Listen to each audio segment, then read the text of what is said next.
So I've just come back from another session out with the white goss hook, and I want to say to you, we had mega flights and it was such close calls, and we ended the day on a nice feed up. But that wasn't the case at all. And in fact, when I got there, a lovely lady called Lindsay, who I've kind of mentored and came on a falconry course with me, rang me just before I got out of the van to go out with the hawk and the dog. And another guy only last week rang me, who also came on a course with me, having problems. Lindsay's having problems, and I'm having problems. And it's all because of the one reason that means you can become a fantastic falconer or a really struggling rubbish falconer. It's nothing to do with your choice of bird. It really isn't. And it's everything to do with abundance or lack of game to serve your hawk. It doesn't matter what you're hunting, and it doesn't matter where you live. If you haven't got loads of the correct kind of game for the species of bird you're flying, you might as well go and pull your toenails out, because it'd be more pleasurable than trying to be a falconer in that situation. It is devastatingly difficult. Everyone that comes on a course with me, I say to them, whatever amount of game you think you've got and however much land you think you've got to go on, it's unlikely to be anything like enough. A common one is people say to me, if I go on an evening walk, there's rabbits all along the hedgerow, hundreds of them. They're no good there. They're no good there at all. Your hawk will bomb along the hedgerow and the rabbits will just hop in at the very last millisecond. It's as simple as that. This is how much difference it makes. If you've got a bird, we'll say a hawk of any kind, but this is the same for falcons, eagles, anything.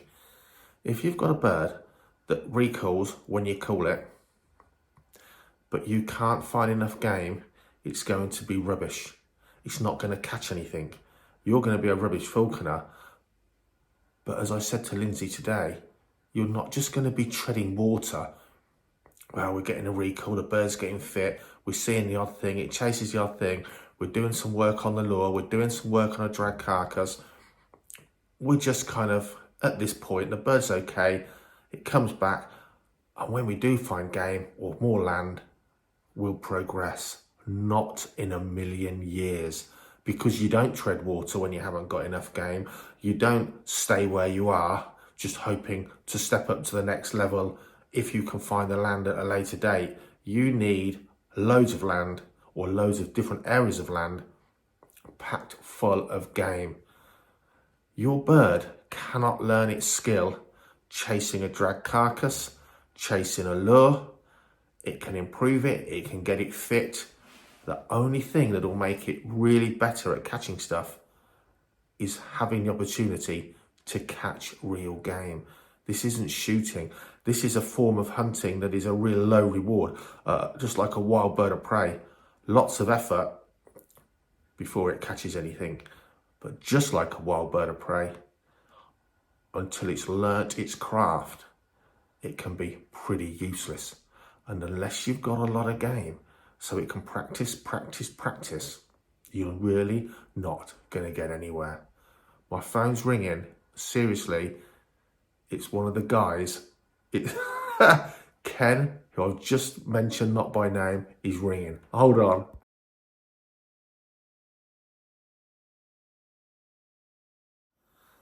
You can't make this stuff up. So literally, as we're talking about him, Ken rings up to tell me and ask me how to get over this problem, what's going on. He's got these problems, and it's all down to the simple fact he's not finding enough game. Like Lindsay, like me. I put the phone down, I switched the camera back on to continue this video. Pete Freedbird rings up. What's going on, Dave? Haven't caught anything with Woody this season. Nothing. There's nothing there. We think maybe with Pete's VHD's gone through, he doesn't know, but he says every season we catch a rabbit on the first day free. I think he said he's been flying for 3 or 4 weeks, hasn't caught anything. Falconry, if you don't have the quarry in massive abundance, really, and a decent bit of ground or multiple areas to go on, falconry is hard. But as I was saying, it isn't just hard. You don't plateau and then stay as you are, you and the hawk, at that level of training, that level of commitment and skill, obedience, working ethics. It doesn't stay there until you are able to catch stuff or you are able to get more land. It all goes tits up. It all goes wrong. It goes wrong faster with a young hawk that knows no better than a mature hawk like Woody, but it goes backwards fast. And I don't just mean backwards, it goes back down 3 steps. And now when you find abundant quarry, you can move up. It goes totally wrong. So what can go wrong? What can you expect from your young, certainly your young hawk, if you're not able to serve it game? Because it is the master and you are the slave. As its servant, you can employ others in your team. You can employ ferrets and you can employ a dog to help you serve the hawk. But if you're not serving your master, the hawk, what is the point in you? It doesn't love you like a dog. It doesn't want your affection and your company like a dog. If you're not serving it, you have no purpose. And if you're not serving it and it's not catching game, your only purpose then becomes a free handout, and that's worse than it not even wanting to know you. So what's going to go wrong if you can't start killing game with your hawk as soon as that bird has a good recall? You need to be out hunting. What can go wrong? 2 big things. This is one thing I've experienced and I've had to go right back. A bird will lose its recall. Way more a bird like a goshawk than a harrishawk. The harrishawk does have that sort of puppy dog following on, be around you in the pack. My goshawk totally lost its recall. Why would it come back to me if it can sit in a tree? If it's not catching game off of my glove, my fist, and that's not the benefit, get back on the glove, because that's where the action happens. That's where I catch most of the stuff. That's where I get my most opportunities. From that glove, things happen. Pheasants get up underfoot. Things get up from the dog's nose. Things get up from the ferrets. And I'm on that glove and I'm perfectly placed, weirdly, all the time, to have the best chance of catching prey. If it's not catching prey because you're not finding anything, and it swings off up a tree and turns its back on you while it scans the distant horizons for half an hour, why wouldn't it? You're going to call it back for a little betting, a little bit of meat, but you know what? Then you're going to keep hold of it. Then it might be stuck there. It's now thinking, I've got just more chance. I'm getting carried around on a tree 4 foot off the ground. Now I'm in a tree 40 foot off the ground. Now I can scan just as well at nothingness, but I'm seeing more opportunity. Woe betide you if that hawk then starts catching game that it sees in the next field. It sees a pheasant creeping the hedgerow and it glides down, not even having to power or use energy. If it mugs that pheasant, the deal's sealed, isn't it? Trees are the place to hunt from. I don't have to chase. I get to see more stuff, and I've had success. When that muppet carries me around and I do see something, I've got to work so hard in an inopportune setting and I fail. It's a no-brainer. Or I can go back from the tree and get a scrap of food and then I'm stuck there. Woe betide you if your hawk starts catching out of trees while it's turning its back on you and not coming down to the glove. So one massive problem of you not serving that hawk and having loads of game is there's no point to you. There's no point to you. It might as well start self-hunting. And then like me, what do you do with your goshawk? You go back to basics before it becomes a habit and it does start taking game out of the tree. You go back to basics to get that recall back. For me, back on a clearance line, actually doing quite long call-offs on a clearance line. Finally getting that back. Do you know what? I had to tweak its weight down a little bit more to snap its head out of that sitting in the trees and getting that repetition, not even going hunting, not going well as any game, repetition. So now I've brought its weight down a little bit more and it's even hungrier than it was. But I've got back on track. We're going back out again. But we're still not seeing any game. We are, but we're not seeing enough and we're not serving it and we're not seeing enough stuff to enable it to catch anything. So now my only purpose to that bird, especially when it sees me in the weathering lawn area where there's no other distractions, is free handouts. Free handouts. But now it's hungry. Now it knows I'm around. It's just sitting there, hungry. Vocalisation starts. My goshawk made 2 sounds today. Meow. Twice. What the heck? Buzzard in the garden. Nope. The goshawk called twice today. And I can tell you now, that is a tip of an iceberg. And if in the next week or 2, my goshawk doesn't start calling regular, I will be shocked. So now my bird's starting to get vocal. It's getting bored. It sees me as free handouts while it's hungry. And I'm not giving it the opportunity to kill and become independent. This is a parent-reared bird. It's now losing its independence. Or rather, it hasn't gained its independence by killing. It killed a rabbit, first time free with Kyle. It killed a small hare, probably no bigger than a rabbit. I think the first time free with me, because I was on holiday when Kyle flew. So I'm thinking we're getting somewhere. It's having kill feeds, it's getting somewhere. It's not caught another thing since.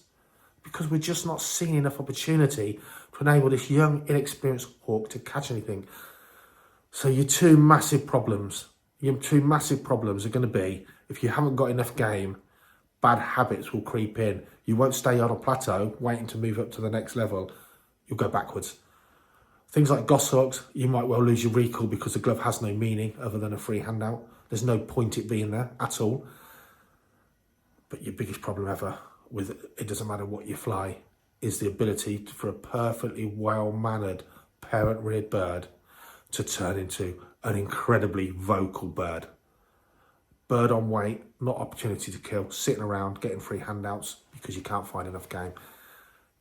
This is where we're at. Ken, someone I mentored this year, rang me today while we were doing this video to tell me, Dave, my bird started calling. He's brought the weight down, he's got really good recall, his bird is chasing, and out of all of us, he's actually finding game. But not enough. Yeah, that inexperienced bird, it's knocking squirrels off trees, it's getting kicked off rabbits, but it's getting there, it's just learning that experience. But you've got to produce those rabbits. So every time it gets his feet on one, it gets time to learn a bit more. Right, I've got it now. I'll work out, get them by the head and the chest. Game over. They need the experience to learn a lot of these birds. So his bird's starting calling. His friend's goshawk has become incessantly calling to the point it's driving that lad mad because he's just not killing enough game. Not from the start, not now. It's really common. Lindsay rang me as soon as I got out. I got to my hunting field today. Not catching a lot. Dave, my bird started calling. Harris Hawks, probably number 1, they're going to do that. They're hungry. You're the only thing that feeds them. You're the only source of food. They're going to start calling, reverting to being babies or calling to a mate. They're calling for food. And that is a number 1 problem because most of us don't like the noise. Most of us have neighbours and you will end up having a feud with your neighbours. It doesn't go away. Even now, once your bird starts calling, you start killing regularly, it probably isn't going to shut up until year 2 or 3. To be quite honest, you've triggered that response every time it's hungry. It's so hard, and I'm really feeling it. You can be a poor effort of a falconer, and yet high adequate game numbers will make you seemingly, and really, you'll be a good falconer. If your bird comes back when you call it, and your bird catches plenty of food and kill feeds especially, you're a good falconer, really, aren't you? You don't even have to know a lot. If you have all the knowledge and experience in the world, but you can't produce enough game for your bird, it will start to go wrong, and there'll be nothing you can do to stop it, because you want your bird just right for when you do find game. But in the meantime, that keen, sharp-set bird possibly is just not seeing anything worthwhile other than your free handouts. So guys, excuse my asthma, bear that in mind. I say this all the time on the channel. I say it to everyone that comes on a falconry course. Whatever amount of game and rabbits or whatever you think you've got, you're going to need way more than you ever think.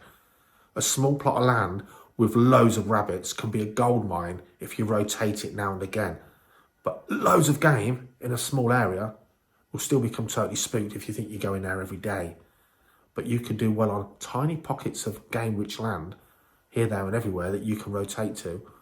All you need, many, many acres that you can mooch around, work around, sort of rotate that huge area.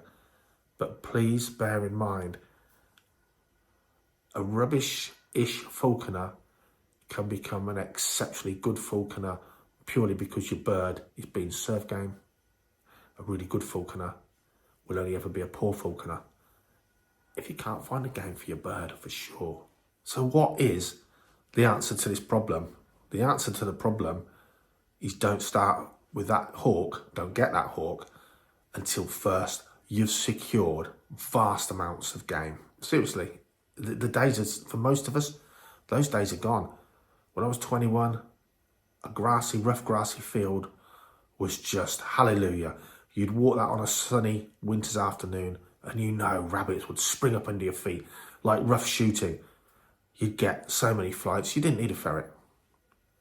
Nowadays, everywhere around here where I go, those beautiful rough grassy corners, there's nothing in them. But what if you already got your bird? It's already a mature bird. You've had a great season. You've had 10 great seasons. But then the game vanishes. Why would it do that? If you like rabbit hawking and VHD hits your land for the first time, RVHD, rabbit viral hemorrhagic disease, it wipes out 99% of the rabbits, just like that. Gone. Gone. And that's where Pete Freebird probably is. So Pete, Woody, his hawk, brilliant bird. He catches on the first day free of the season every year. He hasn't caught a rabbit in 3 or 4 weeks. He hasn't caught anything in 3 or 4 weeks. Because his game has vanished. He's got multiple areas, loads of land, plenty of game, doesn't need to ferret. And this year, even Woody's failing. A guy that enjoys his falconry and hunts every day of the week. He's getting nowhere. He's rang me just back to back from Ken's 1 hour chat with Ken. Put the phone down. Pete rings me. It's the same for all of us. So having great land doesn't always mean it's always going to be great land. So always try and find more land, more permission. If you find a small bit of land and a farmer or landowner says that you can hawk on here, no problem, and you check it out and you think, oh, it's not really suitable, there's not actually anything here, take them up on the offer. Show a bit of willing, even if you fly there just on occasion and let them come out and see the bird fly. Because that land will border more land. And that land will border more land. And the easiest way to get more flying permission is word of mouth. And just keep at it. Never stop. If people offer you land, have the decency to go there, check it out, take the bird, let them see the bird. Every parcel of permission is good, even if it only leads to other land that actually is any good. But just keep your ears and eyes open, always for more permission. And the only other thing you can do is go on field meets, travel, pay some money to fly with like-minded people on their land. It's going to cost you money. It's worth it. The downside is, if you've got a young hawk like mine, you kind of want it to be a maid hawk before you start putting your time and money into travelling to go hawking. Mine isn't really. It wouldn't be a waste of time, would it? If I go somewhere else and there's lots of rabbits and we catch one, its confidence is going to go up a level. It's going to help to make that bird a better bird. But really, for most of us, when we're travelling and spending money, we kind of want to go there thinking our birds are already sort of on the board. It is really difficult. I've gone round in circles, and that's exactly how my head is right now. All I can tell you is, if you're thinking of getting into falconry, don't even bother until you think you've secured loads of land, loads of potential. It's not shooting. You are either good at shooting or bad at shooting. You're either good at golf or bad at golf, fishing, photography. You learn, practice, and make yourself better at these sports. Falconry is not like that. Your skill is to train a bird. But when that bird leaves the glove, you've got no involvement. It's the bird's ability, confidence and knowledge that makes it better from then on. You can only help it, but if you're not helping it, it can't improve. And that's the big difference. Falconry is a massive low impact form of hunting. You need a lot of game to catch a tiny percentage. It's very, very different, guys. What a waffling video. That is exactly how my head is. I hope it's encouraged some of you to make more effort to find more permission or not get that bird until you've got that most important thing in falconry, because without it, you're nowhere and your bird's useless. I'm in a circle right now of 4 people and we're all feeling very much the same way, and we've all got to make some big changes to find out how we're doing.